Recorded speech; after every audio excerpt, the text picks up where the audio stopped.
Okay, we're on YouTube. Okay. And Twitter.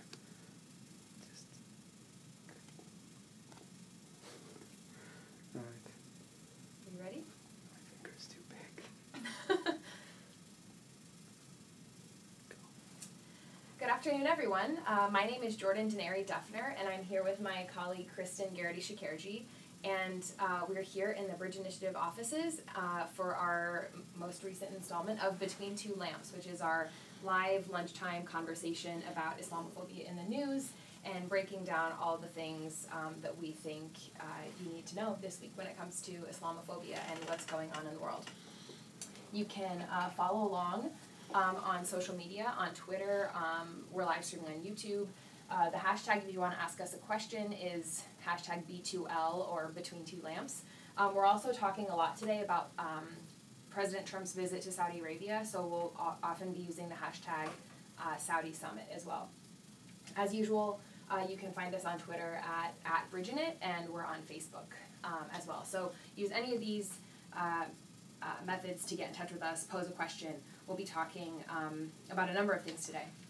But the main thing we'll be talking about is Trump's visit to Saudi Arabia, and particularly breaking down his speech that he made yesterday morning. And then we're also going to talk a little bit about a new show on CNN that Kristen's going to discuss for us that deals with American Muslims and kind of shedding light on the American Muslim experience. And we also want to talk about Aziz Ansari's new show, particularly one episode in season 2 of the show Master of None, that deals with Islamophobia and kind of takes an interesting approach to combating Islamophobia. So I guess we can begin with Trump's speech in Saudi. I think the summary that we're, or the takeaways that the media is providing, or their analysis, is that Trump's speech was generally good.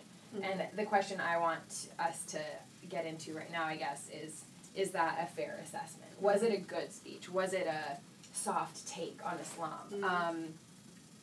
And I guess before we even get into that, because I know you've done sort of an analysis of the speech, but before you do that, I want to remind people that we have a fact sheet on President Trump's past statements, most important statements related to Islam, Muslims, and Islamophobia.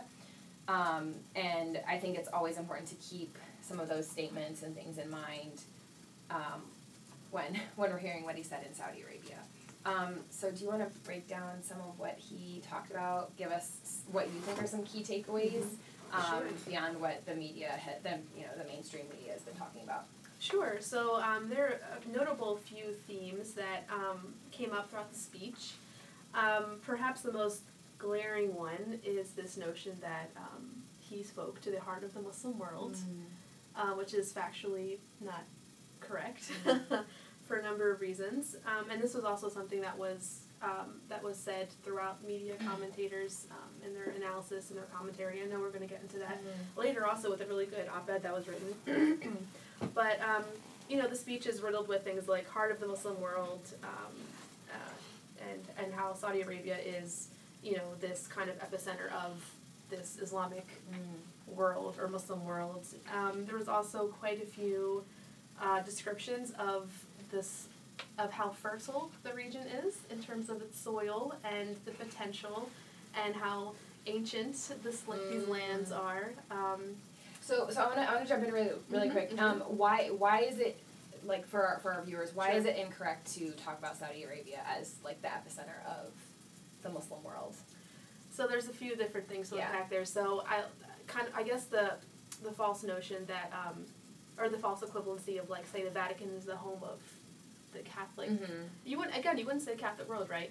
But that's like the home for Catholicism, so to speak. And that the holy sites, like, it's not, the holiest sites in Islam are located in Saudi Arabia. But that doesn't necessarily mean that the nation state is representative of the religion. Just because Saudi Arabia is a custodian of the two holiest mosques, and thousands of pilgrims, if not more. I think like a million every year. Yeah, millions now go to Hajj every year.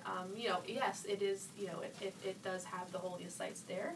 but that doesn't mean that it somehow has this unique authoritative claim on Islam itself, on this global religion practiced by 1.6, 1.7 billion people around the world. And there's also this kind of, equivalency that Saudi Arabia being in the Middle East is somehow indicative of it being the homeland for Islam. Sure, I mean, we can say that the religion itself, the revelations were revealed to Prophet Muhammad in Arabia, but to say that the Muslim world is somehow is like territorially positioned in the Middle East is not accurate, because most Muslims, in terms of sheer numbers, do not live in the Middle East, actually. Yes. Most Muslims live in parts of Asia. The top 5 countries with Muslim populations are, I believe, Indonesia, Malaysia, India, Pakistan, and Egypt. So the fifth one is Egypt, which is in the Middle East, but that's not even Saudi Arabia. That's not right. It's technically North Africa. right. So, So those are the two main kind of issues with that. Yeah, and then you mentioned the ancient thing too. Yes. So throughout the speech, so this is kind of a trope we hear about Islam, that is somehow it's an ancient religion. We don't really talk about Christianity as being an ancient religion, even though it's technically older than Islam. Right. If you're going sort of by this timeline, right, and the way we talk about religions being born, right. So when we hear this kind of language of Islam being so rich in heritage and so ancient and just so like traditional, it really it puts Islam in this kind of abstract space of being anti-modern. It's not really something that is for this era, something that is of a different era, perhaps backwards, perhaps just not compatible with modernity today. So it kind of feeds into that, those kinds of notions of what Islam is. And I just, again, I'll reiterate that there's a lot of talk, and I'm not really, you can look at the speech yourself, there's a lot of talk about how fertile the soil is and this untapped potential of the region, and just a lot of bizarre language. I think Edward Said would not be happy to hear a lot of these things. Edward Said was the author of the famous book Orientalism, which unpacked, we have a copy of it over there actually, unpacked how academia in particular, and also the media, talk about and otherize the Muslim world, which we'll problematize that phrase in a minute too. Right. But he kind of helped us to understand how the West talks about the so-called Muslim world or the Middle East, and some of those tropes that are often used to characterize Muslims and Arabs and people from the Middle East. And if you want a summary of those tropes, we actually have a fact sheet on common anti-Muslim tropes, which we hope can be really helpful for folks. So you can find that on our website. Definitely. And just a few more things, and then we'll jump to some of the other issues on hand for today. So I'll get into I'll read you a quick portion of the text here just to give you a sense, for those who weren't listening to it perhaps. And this kind of gets into both of these points I just made of it being ancient and being somehow, a representative of the Muslim world. So, and Trump has said in his speech, Saudi Arabia is home to the holiest sites in one of the world's great faiths, which is nice on value to say that Islam is one of the world's great faiths. But as we'll mention in terms of some of the things that he said about Islam, does that really match up to what he said? He had gone so far as to say when he was a candidate, Islam hates us. Interesting. He went on to say that each year, millions of Muslims come from around the world to Saudi Arabia to take part in the Hajj. I think he said that his pronunciation was a little bit comical, but that's neither here nor there. And he goes on, in addition to ancient wonders, this country is also home to modern ones, including soaring achievements in architecture. So again, it's this kind of positioning of the Hajj being somehow an ancient wonder as opposed to more modern wonder. So it's this kind of this civilizational break in what is considered modern and not modern. Islam is somehow positioned as anti-modern. One of the things we were mentioning too was the things that he praised about the Middle East. Oh yeah, that's right after. Okay, this. okay. Sorry yeah. to get into that. Yeah. No. Yeah. So after he talks about the Middle East as being part of all these wonders, he goes on to mention some examples of these architectural wonders. However, all of the wonders he mentions are pre-Islamic wonders. So he's like the pyramids, and talks about Giza, Luxor, Alexandria in Egypt. He talks about Petra in Jordan. He talks about Iraq as being the cradle of civilization, and again, a land of natural beauty. So, it's so interesting because, yeah, he's praising all things that are not, from non-Islamic right. periods of time. Right. So there's some interesting subtext going on there. And then one other point I wanted to bring up, two other quick points. So there was a bit of, there were some eschatological or end-of-world judgment things happening in his speech. He talked on 2 different occasions about how God will judge. I don't know if he was talking specifically to those in the room as Muslim leaders, judge them about what he identifies as the greatest issue of our time, which is terrorism. But he mentioned on 2 separate occasions that God will judge you, or God will judge us. And at one point, he even went so far as to say, and when I read the text too, I was even surprised because this was all in caps as opposed to everything else in the paragraph, which was not. But he said, religious leaders must make this absolutely clear. Barbarism will deliver you no glory. Again, that's kind of painting to the civilizational issue. Piety to evil will bring you no dignity. If you choose the path of terror, your life will be empty, your life will be brief, and this is all caps, your soul will be condemned. So, very interesting. Yeah, so there's some interesting theological advice from our Commander-in-Chief there. And then you also mentioned the innocent Muslims thing. Yes, I was just going to bring that up. I think it's right here. I saw it on your right there. Oh, yes. So right before when he said that. So he also said, and again, it's really important to be able to kind of read the subtext. And we're here at Bridge, we're trying to help others to identify what's happening between the lines, to really hear these, to really be able to hear Islamophobia when it's being said or written. So in his speech, this was right before when he talked about the condemnation of our souls. He talked about, he said, so in terms of Muslim leaders and this task of countering terrorism, he said, this means honestly confronting the crisis of Islamist extremism and the Islamist terror groups it inspires, which is a far cry from the rhetoric he was using throughout his campaign and as president, right, of radical Islamic terror. Anyway, he goes on to say, it means standing together against the murder of innocent Muslims, the oppression of women, the persecution of Jews, and the slaughter of Christians. I mean, on face value, it sounds fine, but if you zone in on how he talked about how he qualified Muslims as being innocent, or he mentioned he spoke about innocent Muslims, and then right, as opposed to innocent women or innocent Jews, innocent Christians. It was the murder of innocent Muslims. So as if there's something to prove that they are not perhaps innocent. And I think that plays into the larger context of the speech too. Asking Muslims to condemn terrorism, right. And also presuming to explain someone's religion to them, right. And what it must do. Right. One of the things I wanted to mention, sort of to transition us from the text of the speech itself, but into some of the reactions and commentary and things like that, is to bring up that he did not use the phrase radical Islamic terrorism, which throughout the campaign, and the entire Republican platform when it comes to these issues in 2016 was zeroed in and focused on, uttering the phrase radical Islamic terrorism, and they were emphasizing what they said was the importance of that. A lot of people in the news media said, his lack of using phrases like that was, an attempt to soften his rhetoric around this, and that his decision not to use that phrase was a softening of his rhetoric.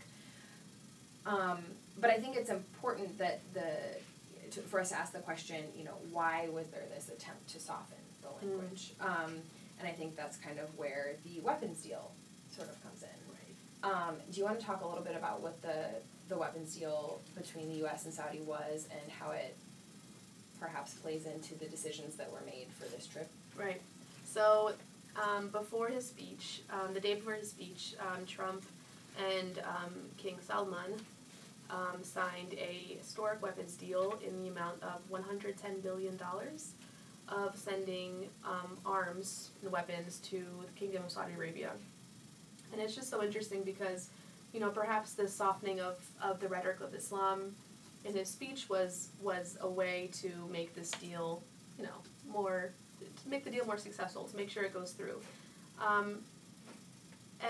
But you know, in so doing, there's a big contradiction in his speech fundamentally, because he says, you know, in very kind of Trumpian terms, you know, he said in his speech, perhaps we will look back on this speech and see this as the time when peace across the Middle East will have begun, if not the whole world.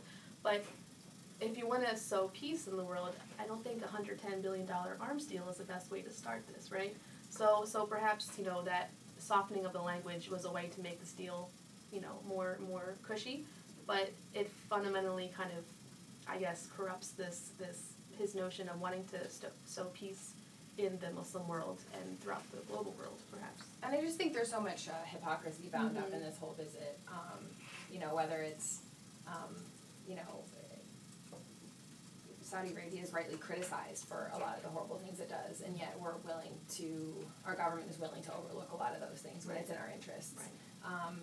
Very few people in the news media who were covering this mentioned what's going on in Yemen. Right. Which is, you know, basically a Saudi campaign against that's harmed many civilians. Which is where those arms would most likely be used. Yeah. So I think it's important for us to keep all those things in mind. And I saw some commentary that was praising Trump's speech and not really acknowledging, like they would talk about Saudi in a negative way in terms of domestic things going on, but didn't mention some of the things that might be happening externally or the influence outside. I think another important thing to mention too is that this was, I think, a definite attempt to like position the United States more firmly against Iran. And you know, as we've talked about before, the administration is really influenced by a lot of sort of the core anti-Muslim activists and pseudo scholars of the Islamophobia network, or industry as many have called it. And, you know, Frank Gaffney and people like that were very much in opposition to the nuclear deal with Iran, and very much trying to position the United States against Iran. And so this kind of appears as an American-Saudi alliance against Iran. Right. And there's always sort of this balance of power thing that, or sort of like Cold War, not even necessarily Cold War, between you know, what is portrayed as the epitome of Sunni Islam and the epitome of Shia Islam, being Saudi Arabia and Iran. So all of that has to kind of be kept in mind throughout all of this. And it's kind of doubling down on these sectarian rifts that I mean, there has been, you know, it's not as though there's nothing there, of course, but there's certainly, you know, it's an escalation of differences in theological opinion or whatever, but being taken to the geopolitical level and used to pit countries against countries with really serious consequences. I mean, Yemen's a really good example of that. And not only are we funding weapons to the Saudi regime, but we're also banning people from Yemen entering the country, banning people from Iran as well. And, you know, it's interesting too, one of the Maryland federal district courts actually used the largest Shia national organization in the U.S. as one of their plaintiffs for contesting the Muslim ban, because the argument was that the Muslim ban actually is impinging religious freedom of Shia Americans, because it bans or makes it really hard to get into the country for those who practice Shia Islam, and most of the faith leaders are from some of the countries that are in those Muslim bans. So there's this kind of doubling down on this sectarian riff and using it for like really opportunistic geopolitical strategic goals. Yeah. So I want to talk a little bit about the commentary around the Trump speech. There were some really great memes and GIFs going around in the hours following the speech, particularly one of Steve Bannon looking quite frightened when meeting some individuals in Saudi Arabia. There was a lot of fun commentary around that. Things like, you know, what happens when the architect of the Muslim ban meets real Muslims and he looks really scared. You know, some funny takes on that. There was another picture, and I'm still not really sure what it was about, but President Trump, the King of Saudi Arabia, and the President of Egypt all kind of touching this like glowing orb. And it's generated a lot of fun commentary and funny funny caption contests and things like that. So we'll share some of those on our social media, so you can see some of those.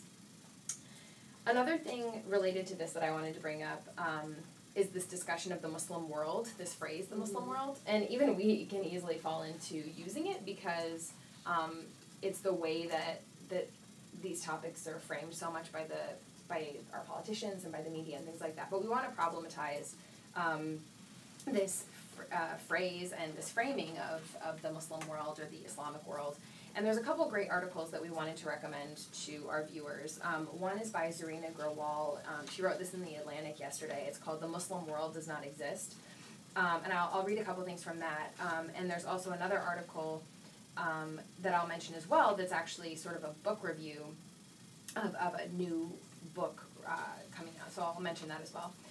So Professor Gurwal teaches at Yale University, and she wrote this really helpful article that talks about Trump's speech, but also I think writes some things that have much wider implications for how the media and others should cover and talk about this stuff. So she writes, Riyadh is the capital of Saudi Arabia, but it is not the capital of the Muslim world. And the Muslim world is a Western idea built on the faulty racial logic that Muslims live in a world of their own, that Islam is an Eastern, foreign religion that properly belongs to a distant, faraway, dusty place. She reiterates sort of what we were talking about before. She says, the Kingdom of Saudi Arabia does not and cannot speak for all Muslims around the world, just because sites that Muslims consider sacred are contained within its borders.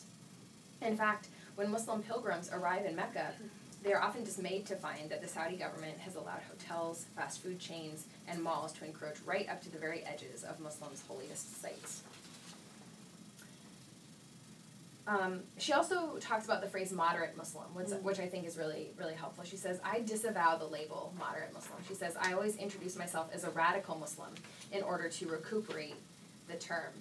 She says, what moderate Muslim has come to mean is the Muslim who will endorse a version of his or her own religion that has already been endorsed by the U.S. government. The moderate Muslim is the Muslim who will uncritically toe the line when it comes to U.S. policy. The moderate Muslim is the Muslim who will suppress dissent. No protests of Trump's visits were permitted in Saudi Arabia. So I think it's helpful that she problematizes this term moderate Muslim because it gets thrown around a lot without people really critically thinking about what it means. And so I recommend the entire article. I only read bits of it. The other one is by Asma Afsaruddin, who's a professor at Indiana University, and hers is called The Myth of the Muslim World. And it's a book review of a new book by Jamil Aydin, his book comes out from Harvard University Press, and it's called The Idea of the Muslim World, A Global Intellectual History. And what the book does and what Asma does in her article is explores the reasons for the sea change in fundamental European attitudes towards Muslims. So it basically traces how, at a certain point, Europeans viewed the Muslim world quite positively, and that the construction of the idea of a monolithic Muslim world actually emerged with the onset of Western colonization of the Middle East and other parts of Asia. Sort of like it seems to me as an excuse, as a way to justify colonization. So I recommend that article as well. It also kind of discusses some helpful Islamic terms and some critiques of the book that she addresses some critiques that I think are really helpful, and I really recommend the piece. It's in the Chronicle of Higher Education. And the first piece I mentioned is in The Atlantic, and we'll be sharing those links on social media too. So a couple other things that we wanted to talk about, and this is more related to television and entertainment media. Can you talk about the new show on CNN? Sure. So I think they've had a few episodes now, but it's called United Shades of America. Mm-hmm. With you almost say of Grey. I almost said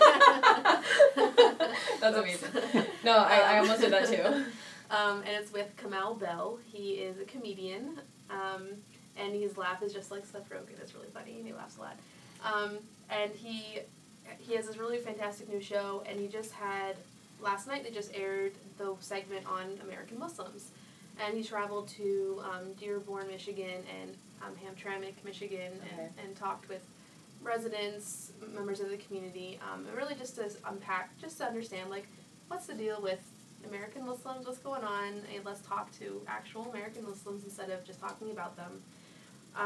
It was really good. I really liked it, and I really recommend checking it out.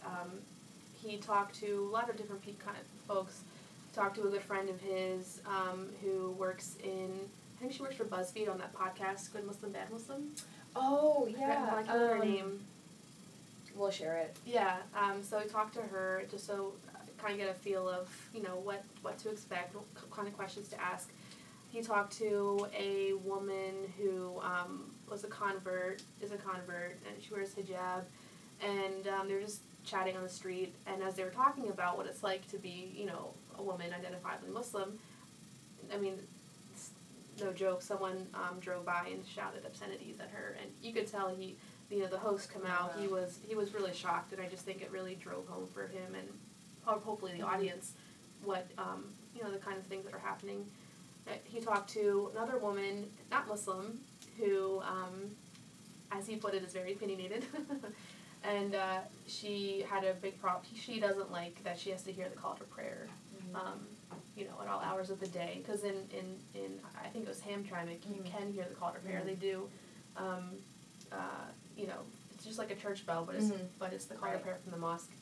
And it was kind of funny because when she was playing a clip for him on her phone about how she could hear the adhan, the call to prayer at like 6 in the morning, and how upset she was. Before the call to prayer came on, you could hear the church bells, and he's like, "Oh, so she's like, it's okay." So it's just, what are we prioritizing, and how do we view call to prayer versus church bells? It's really interesting. He talked to a Muslim, a gay Muslim, and kind of got his perspectives of what it's like to be living on, the fringes of two different minority groups, and some of the struggles that he's dealt with, especially in the wake of the Orlando shootings. So it was a really, really good comprehensive take on community. What did you think about him going to these very Muslim cities or towns that have a very high Muslim population? Because that's not really representative of American Islam in a lot of ways. I mean, most Muslims don't live in cities where there's a huge concentration of Muslims. Right. And I think it was strategic because he wanted to talk about how there's this fear that Sharia is taking over the U.S., and a lot of people point to these two cities as like, look, like it's a Muslim no-go zone, and like in Hamtramck, for example, the city council is majority Muslim counselors, and people were freaking out about that. So he really wanted to go not only to talk to of course Muslims, but to talk to non-Muslim residents to really get their perspective of what do they buy all of this stuff that they hear in the news media. And most of the people he talked to, again, we don't know all of the ins and outs behind the scenes, but the people he talked to said, I mean, no, like they're just neighbors. I mean, yeah, like we have tensions, like any other community might have tensions, but it's nothing blown out of proportion like it is in the news media. So I think that was really helpful, and he also talked about he dispelled some myths, like all Muslims are Arab. He dispelled that. And I saw he helpfully brought forward this statistic about how I think 63% or so of Arab Americans are Christian, right, non-Muslim, right. And my personal favorite was I guess two. So he went to a halal butcher, and he took part in that process, and then he came out and talked about the experience and said, that was kind of intense, but I'll still eat my burger and probably with some bacon. And he was like, oh, whoops, ha ha ha. It was funny. And then he spoke to Dawood Walid, who is the CARE executive director of CARE Michigan, and he had a really, really good take. Dawood Walid, come out, asked him what's the biggest issue with Islamophobia today, what's going on, and I think without even blinking or looking up from his food, he said white supremacy, and really appreciated that he centered that on CNN. Can you explain why you think that's important? So, Dawood Walid made sure to kind of define the term because that's been thrown around a lot lately. So, he said, I'm not talking just about, like, the KKK and, like, cross burnings, not just that, but this more kind of common knowledge that, or presumed common knowledge that whiteness is the ideal, and the opposite of whiteness, blackness, is the, like, antithesis of the ideal. So, it's, and Islamophobia falls within that kind of spectrum or that framework. So, and also probably just this idea of, like, de facto white supremacy, right? Like, not something, like, most people don't walk around thinking, oh, like, I think white people are better than non-white people, but there's a state of affairs that benefits white people more often than people of color or of Muslims or things like that. So that's really helpful. Yeah, and he unpacked that more. So I encourage you to watch it. It was an hour on CNN. It was really, really good show. Awesome. Well, the last TV thing we want to discuss before hopefully taking a question or two is Aziz Ansari's show, which is not new, but the second season just started. It's called Master of None on Netflix. And there's been a lot of talk about a recent episode about religion. The episode is titled Religion. And I want to read a bit from an article published in TV Guide that sort of praises this episode and what it did. And then also I'll read a critique of the episode as well. I know you've watched it too, so I want to get your take. So I'll start reading from this article that praises the episode. It says, Master of None dismantles the painful and dangerous stereotype of Muslims as threatening, scary people. And it does that in a scene where the character Dev eats bacon. And Aziz Ansari does not identify as Muslim. His parents are Muslim, but he doesn't practice the faith. And what they said was that the show uses bacon in an interesting way.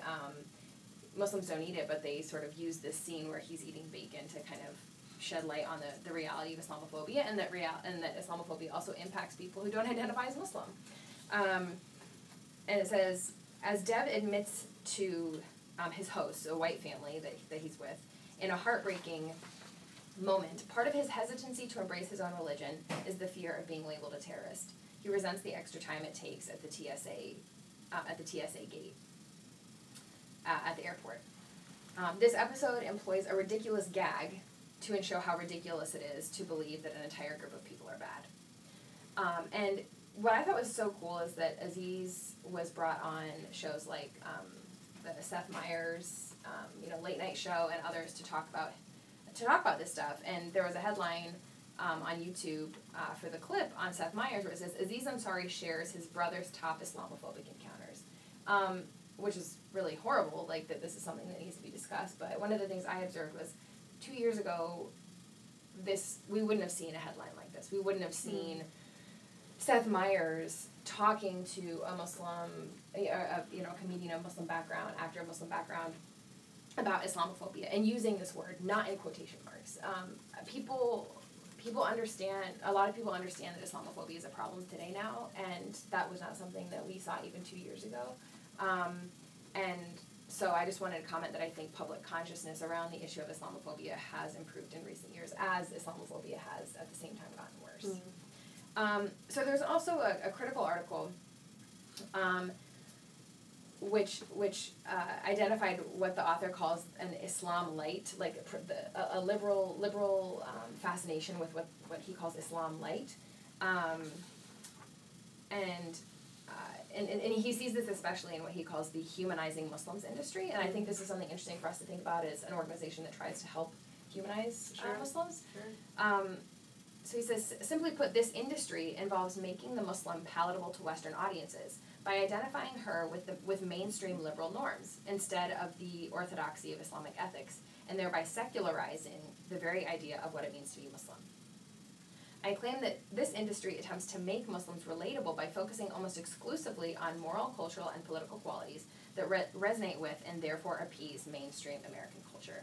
And so he actually thinks the Aziz Ansari show, an episode, is an example of kind of watering down Islam to make it more palatable to a Western audience.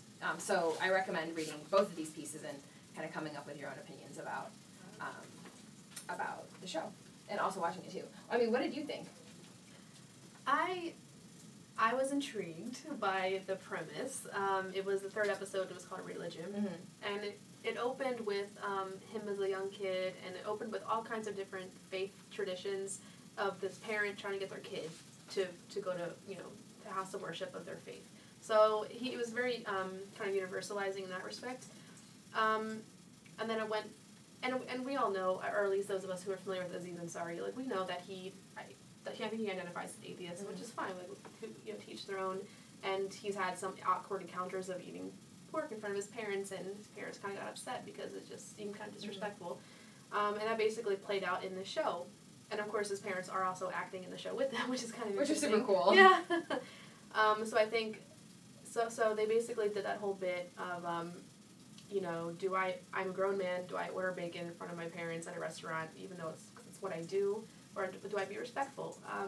So, that story in and of itself is fine, I think, but when it's kind of taken as a pattern or a trend of this larger phenomenon, like this article addresses, of kind of watering down orthodoxy to make it more palatable, I think we are seeing a trend. We're seeing, I think a lot of that can really be seen with especially Muslim women who wear hijab, who are like mega fashionistas. And again, on individual encounters, not to say that that's bad, but it's just kind of this, who are the women that you see in commercials? Who are the women or the Muslims that you see kind of epitomized as like this good Muslim? You know what I mean? Yeah, and I think Zarina's article got to that too. Exactly. It's like which manifestations of being Muslim are the most palatable to, and humanizing, organizations like ours and others that do work to humanize Muslims, that's really important. The question is, how are we doing it? And are we doing so at the expense of Muslims who live their life in different ways than what might be most immediately palatable to, a secular or, Judeo-Christian audience, so. Yeah. But personally, I think it's a good show overall. That's probably my least favorite episode, not because of that per se, but he addresses so many other really important issues, like disability. I can't even think of them all, but the show is good for a lot of other different reasons. But I don't think this was the best of that what it had to offer. Well, we hope that you all will check out the show and let us know what you think, because it would be great to hear more feedback from our viewers. Do we have any questions from folks on social media? We have one asking about, could you comment on this most recent announcement that Trump is currently in Israel, and he said in a room full of Israelis that he just got back from the Middle East after just leaving, he was in Saudi Arabia. So I think this talks about what you were talking about with Orientalism, and it'd be great to discuss that. Yeah, so Israel is in the Middle East. Israel is also in the Middle East. First and foremost. And I think it plays into, or it reveals this implicit bias or assumption that people have that that Judaism is a part of the West, and that Islam is part of the Middle East or non-West. It's interesting what those slips of the tongue reveal about your views of the world, And it's interesting too, because it could help perhaps to explain why in Trump's speech, he made no mention of American Muslims or of all of all the Islamophobia that's happening at home, of course, with the understanding that he's one of the main drivers. But maybe perhaps it helps to explain why he chose to, kind of glorify this Middle Eastern Muslim, but not do so for those who are actually living in the United States. He didn't even acknowledge American Islam. He didn't acknowledge, Islam. exactly. So perhaps, in his mind's eye, Islam functions and should function in the Muslim world. It's in like this foreign abstract, thing, in this foreign, distant place, and any iteration of that in the U.S. doesn't make sense, and it should stay there, and where it was. I don't know, just kind of thinking out loud, but perhaps that can kind of, elucidate that kind of contradiction.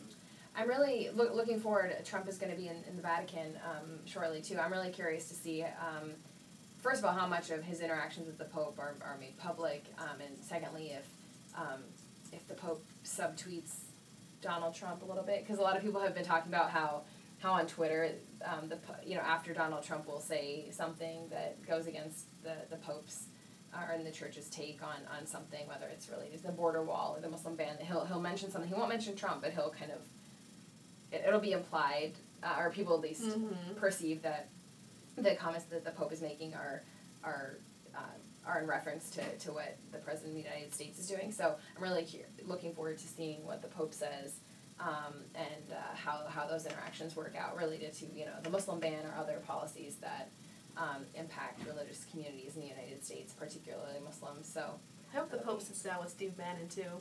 Steve Bannon is Catholic, and I think that'll be very interesting. He needs some counseling. That would be quite an interesting conversation. Great. Well, I think we'll wrap it up here. Before we close out, I want to thank our two other two senior research fellows who are behind the camera today, Nazir Harb-Michel and Mubashira Tazimul. And thanks for tuning in. As we close out, where is This is our orb. The orb of power. We thought we would, we realized we have this light that kind of looks like the orb from the Saudi visit, so thought it would be kind of funny to do that. Anyway. Thank you for joining us on Between Two Lamps. Between Two Orbs. Between Two Orbs, there you go, Between Two Orbs.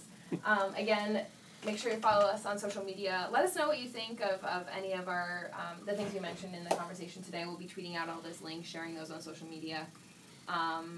So on behalf of Kristen and myself, thanks for joining us. Bye.